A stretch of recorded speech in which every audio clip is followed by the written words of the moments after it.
American downtown.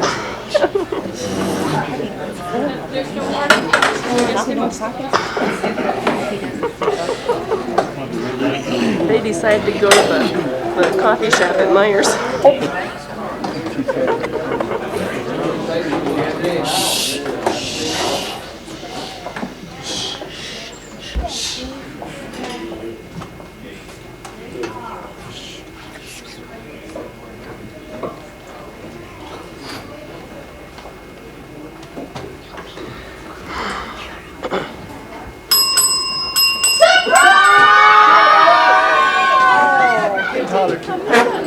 Jeez, that was too soon.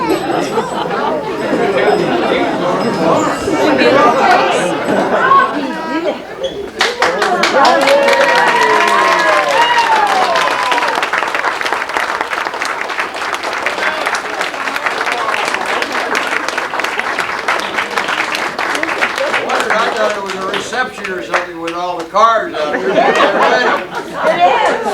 a reception. Hey, Charlie.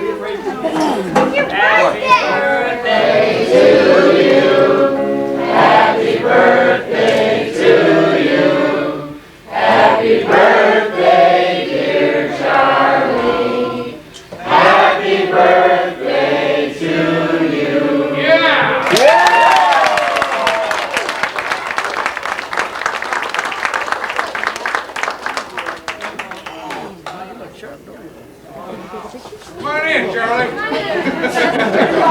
I don't know if I want to or not.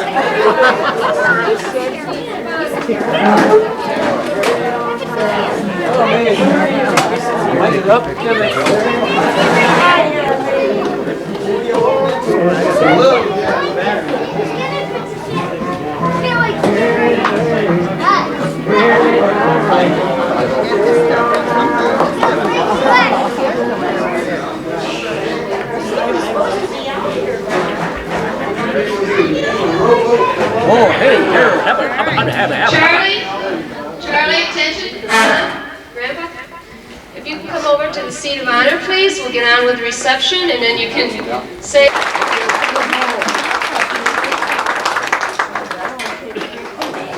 We've got as much friends and family and Navy personnel here as possible tonight.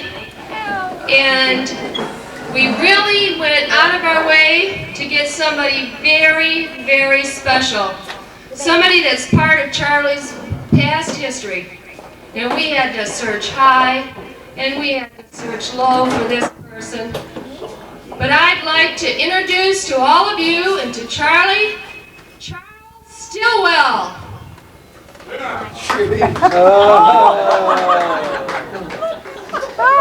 Well, welcome, Charles Even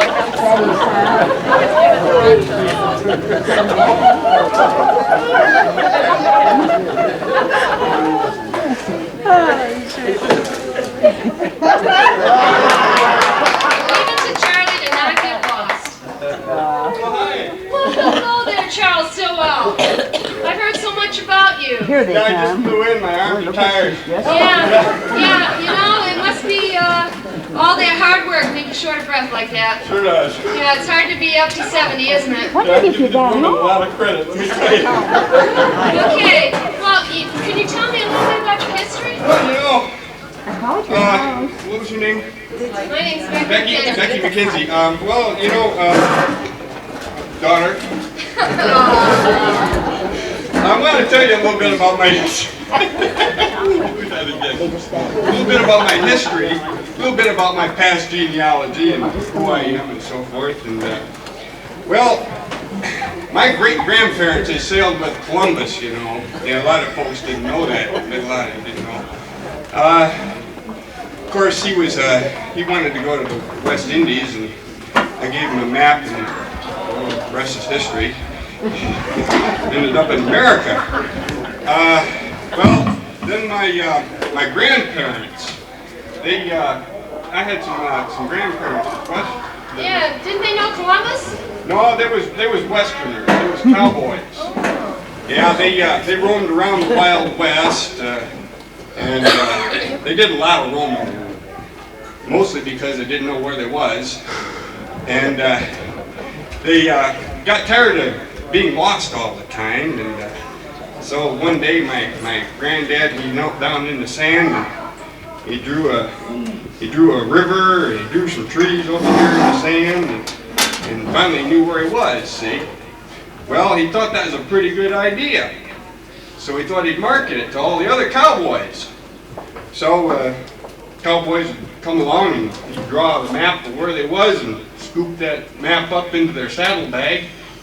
And then, of course, they couldn't get it out, wouldn't be very usable next time they needed it. It kind of went downhill after that, the map making business. But yeah, they was Westerners. Well, what about your Uncle Perry? Oh, my Uncle Peary. Well, that was a crowning achievement in my life. Yeah, that was my Uncle Peary. My dad, he gave him a map to the North Pole, and of course, he didn't make it. He's about 100 miles short. Didn't you once work in the military as a jet man? Well, I've been telling everybody that for years and years, but I'm here to tell you the truth right now. I wasn't a jet man. I was a map maker. Oh, I see. Well, didn't General Eisenhower give you something along the way there? Well, you know, Ike and I, he did give me a special assignment once. I was the official map maker for the whole naval expedition there in 1943, and well, I gave the admiral a map, and the whole fleet was supposed to go to Denmark. D-Day. Well, as it turns out, this is the map that I gave that general, and last guy that used this map didn't fold it up right, and when he put it back in the glove box, or it just kind of fell apart, and they ended up in Normandy, and the rest is history. Well, what do you got here in this bag? Well, you know, I got thinking about this problem here, these maps just falling apart like this. Well, I kind of come on to this idea. Woodworking, right? Yeah, woodworking, making maps on wood, see? And, but problem is getting them in your glove box. That's a big problem. Yeah, that looks like it. Yeah. So what folks are ending up doing is they're hanging them on their doors, and they're hanging them on their mailboxes, but they ain't using them like I properly intentioned. Yeah. You know, here we are. We're at MF. You know, right there. And well, you live down here, don't you? At MB, St. That's Joe. right. Yeah. Actually, BM. BM. Well, anyway, right about now is when we can take some questions from the crowd, Mr. Stillwell. I'm sure that there's some. How about you, sir? Have you ever been to Portugal? Portugal, you know. Yeah, I was in Portugal. In fact, I sailed with Admiral Magellan. Yeah, it was a real good time. I was on Admiral Magellan's ship. One day, me and the old Admiral was sitting around there having a cup of coffee, and Admiral says, "Hey, Chuck," he says, "let's go out for a pack of cigarettes down the corner." So we took that ship out. We ended up circumcising the world.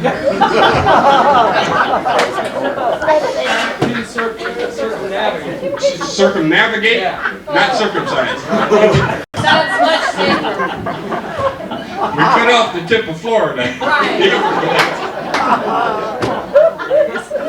Well, we have to be moving along here, Mr. Stillwell. Even though it is your 70th birthday, we have other people that need to talk here. So It's been a pleasure. And now, of course, I'm a superhero. I befriend the lost and lonely and folks that need a place to go. I tell them where to go. Hopefully you didn't give them directions. Are you a relative of Charles Atlas by any chance? Well, that's actually who I am. I'm actually Charles Atlas, not Charles Stillwell. Thank you very much. I do have this text that to share. You want it back, Sharon? After you for them. Okay. If we can have the grandchildren stand up, please, and come up to the front of the stage. I'll give the mic to you. This is a poem composed by my dear brother. Alright. Well, Grandpa Charlie, it's plain to see all of your friends are at your party, but especially your grandchildren wanted to tell that you're a great grandpa and we think you're swell. We came to celebrate along with you too, and really wanted to see you in your navy blue. It's your 70th birthday, and you have your right to boast. This little ditty is from your grandkids, who think you're the most.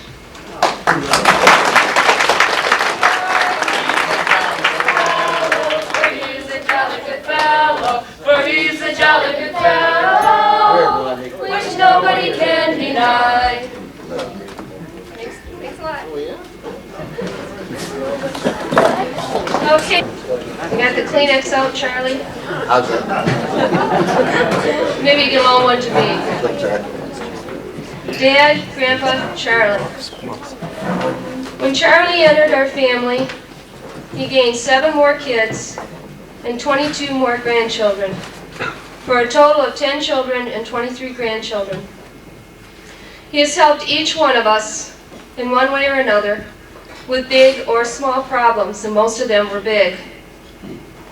He is one of the most patient and trusting men we have ever known. We know that we can always count on him, which makes it too easy to take him for granted. And that's why this is your special day, Charlie. A day for us to say we appreciate all that you do for us. A few years ago, he came back to the Lord, the same one that had brought him into the world. And as he continues to grow in the faith, the Lord is strengthening him for all the good and bad things that this life has to offer. Just as he is strengthening his soul for all that the next life has to offer.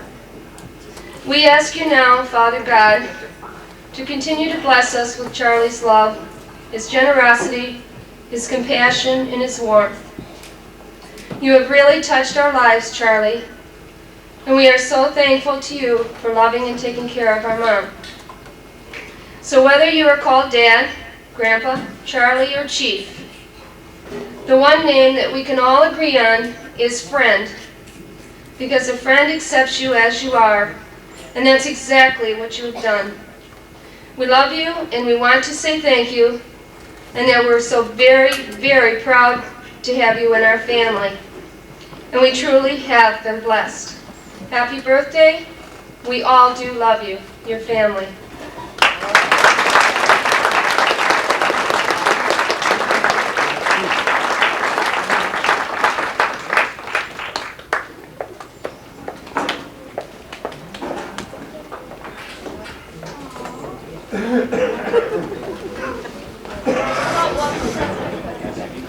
Well, they're going to dance.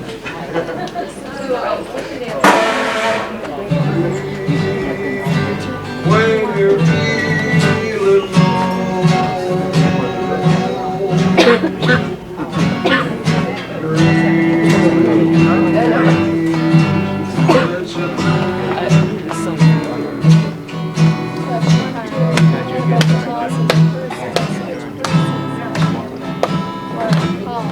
So I got some. We need them all then. Yeah, just